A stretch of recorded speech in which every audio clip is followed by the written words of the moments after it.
a plumber had notched these joists right in the worst possible place. The floor was starting to feel springy and cracks were appearing in the ceiling below.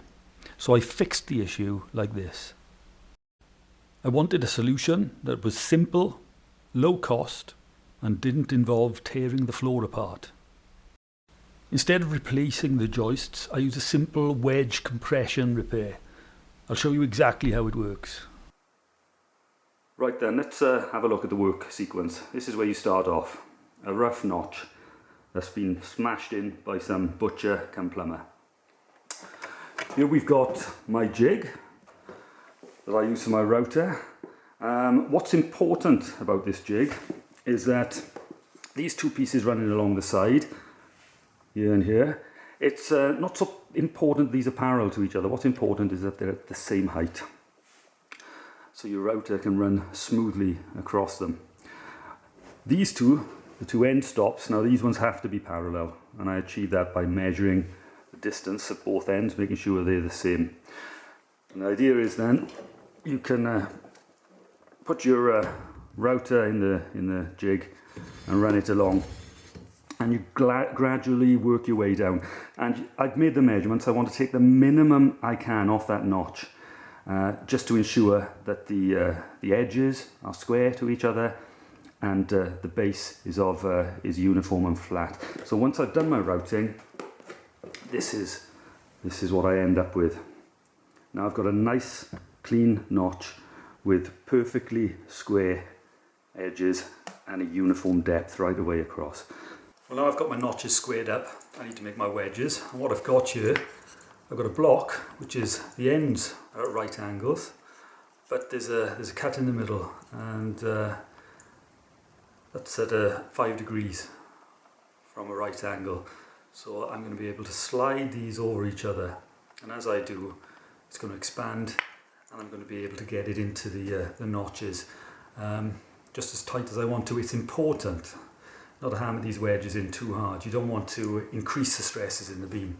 What you're trying to do is trying to match what's there really. If you put them in loosely, then you're not really stopping the beam continuing to sag, because these will need to compress a bit before the stresses can equalise and stop the beam sagging anymore. So what we're doing when we put it in, yes, we want it to be tight, we want to stiffen it up a bit, but we're trying to match the stresses that are there. We're not trying to whack them in. If you hear anything creaking, then it means you've hit them in too hard. I'll show you how it works now. So as you can see, I've squared up these notches. I've done them with a mixture of techniques. I've done the big ones with the router, I've done the little ones with my hammer and chisels and my saws, my tenon saws. So these are now nice and square. So what I do when I put the wedges in, I get one and I get it to align with the back, so I don't want to have to cut it on two sides. And I put another wedge in and I just gently tap it into place. Like so. That's in there nice and tight now. And I can continue to fill all the wedges like that. I'll get this one lined up on the back, and this one then I'll hit home. Make sure they're seated down in the bottom of the notch as well. And for the final fix, obviously, I'll be gluing them. I'll put a bit of glue along all the surfaces.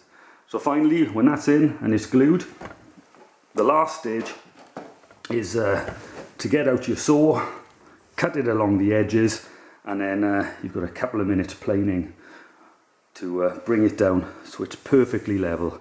And as far as I'm concerned, that beam is now as strong as it was before it got butchered.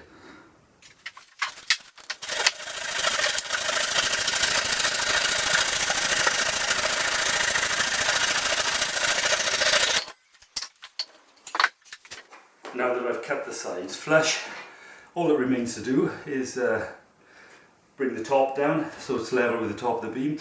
If you've got a lot to cut off, you can do it with a saw, exactly the same way as I cut the sides.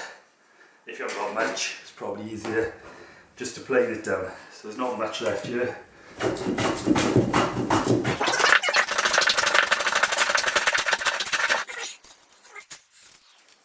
Some chips in there. Oh. flesh now.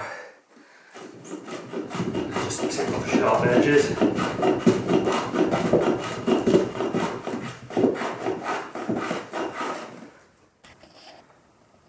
So when you're finished with them, this is what they should be looking like. Nice and flush.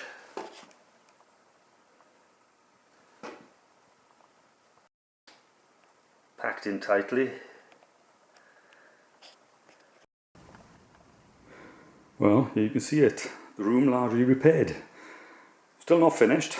I've got a few notches towards the ends of the room I want to sort out, but that's the bulk done. And this really needed to be tackled. The ceiling on the room below is starting to crack, and there was really some sort of springiness in the floor when you walked on it. And it's great. That is all gone. I can feel even walking around now that the floor is much more solid. So that's what the repair looks like when you're finished.